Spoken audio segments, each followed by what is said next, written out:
Friends అందరూ ఎలా ఉన్నారు? గుడ్ మార్నింగ్ అండి అందరికీ. నేనైతే ఈరోజు బ్రేక్ఫాస్ట్ కోసం ఉప్మా చేస్తున్నానండి. మా పిల్లలకైతే ఈరోజు క్యారేజీలు స్కూల్ ఓపెన్ అయిపోయాయి కదా, ఇంకా అందరూ ఇంకా స్కూల్కి క్యారేజీ లంచ్ బాక్సులు రెడీ చేయాలండి. మార్నింగ్ లేచి నేనైతే ఇలా బెండకాయ ఫ్రై చేసుకుంటున్నాను.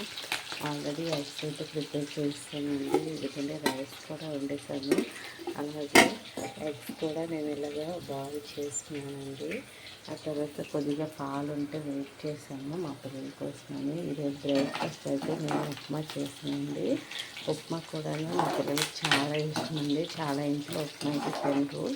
వర్షాకాలం కదా, ఇలాగ వేడి నీరు బాగా పెట్టుకొని చల్లార్చుకొని ఉంచుకోండి. పిల్లలకైతే వేడి నీరే పెట్టండి. వర్షాకాలంలో వర్షాల వల్ల జలుబు దగ్గు చేస్తుందండి. ఏదైనా ఉంటే హెల్తీ ఫుడ్ మాత్రమే పెట్టండి. నేనైతే బెండకాయలు ఫ్రై ఇలా చేసుకుంటున్నానండి. ముందుగా బెండకాయలు బాగా నీట్గా వాష్ చేసుకుని ఆఫ్టర్ బాగా ముక్కలు కట్ చేసుకోవాలి. ఇలా కట్ చేసుకుని ముక్కల తర్వాత అలాగా ఆనియన్స్, పచ్చిమిర్చి, కరివేపాకు కూడా ఇలా వేసుకోవాలండి. వేసుకున్న తర్వాత బాగా వేయించాలి. ఇలా వేయించిన దాంట్లోకి బెండకాయలు అయితే వేస్తున్నాను నేను ఇప్పుడు. మీరు కూడా ఇలాగే బెండకాయ ఫ్రై చేస్తారా? ఇంకేదైనా డిఫరెంట్ స్టైల్ ఉంటే కామెంట్ చేయండి.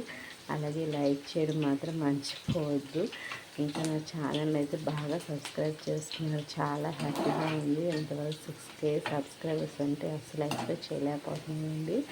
ఇప్పుడైతే బాగా ఆయిల్లో ఫ్రై అయ్యేది. మార్నింగ్ టీ తాగకపోతే ఏం బాగుంటుందండి. నేనైతే అల్లం టీ అయితే ప్రిపేర్ చేస్తున్నాను. ఇలా బెండకాయలను అయితే బాగా వేసి ఫ్రై చేసుకోవాలి.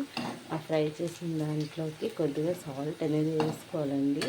బెండకాయలు ఫ్రై చేసేటప్పుడు ఎప్పుడు కూడా మూత అనేది పెట్టకూడదు. అలా పెడితే బెండకాయలు అనేది జిగురుగా అయిపోతాయి. నేనైతే ఇలా వేసుకుంటాను. బెండకాయలు ముక్కలు వేసుకున్నానండి.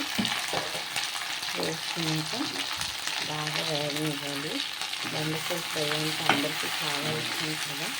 కాకపోతే ఆయిల్ ఎక్కువ వేసుకోవద్దండి. ఆయిల్ ఎక్కువ వేసుకోవడం వల్ల మనకి బాగా సఫర్ అవ్వాల్సి వస్తుంది.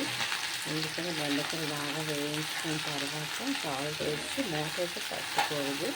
ఎప్పుడైనా బెండకాయలు మూత పెడితే బాగా ఫ్రై అవుతాయి, జిగురుగా అయిపోతాయండి. అలా జిగురు అయితే మనమైతే కూర అయితే అస్సలు తినలేము.